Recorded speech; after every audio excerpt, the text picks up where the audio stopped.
যে যুক্তরাষ্ট্র একদিন বিশ্ব রাজনীতির একচ্ছত্র নিয়ন্তা ছিল, সেই দেশের প্রেসিডেন্ট ট্রাম্প আজ বেইজিংয়ে। কারণটা শুধু বাণিজ্য নয়, আসল উদ্দেশ্য আরও গভীর, ইরান যুদ্ধ থেকে বেরিয়ে আসার পথ খোঁজা।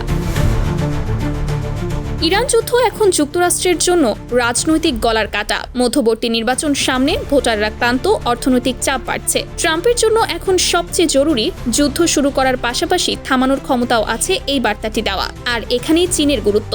তেহরানের সঙ্গে বেইজিংয়ের সম্পর্ক বিশ্বাসের ভিতের ওপর দাঁড়ানো। ইরানের কাছে চীনের কথার যে ওজন আছে, ওয়াশিংটনের তা নেই। তাই ট্রাম্প চাইছেন চীন তার প্রভাব কাজে লাগিয়ে সংঘাত থামাতে মধ্যস্থতা করুক। কিন্তু চীন কখনো অন্যের ইশারায় চলে না। আধুনিক অস্ত্র ও প্রযুক্তির জন্য অপরিহার্য বিরল খনিজ রপ্তানি থেকে শুরু করে কৃষি পণ্যের বাজার, সব প্রশ্নেই চীন নিজের শর্তে কথা বলবে। তাইওয়ান নিয়ে উত্তেজনাও থামার লক্ষণ নেই। এই সফর আসলে একটি যুগের পরিবর্তনের ঘোষণা।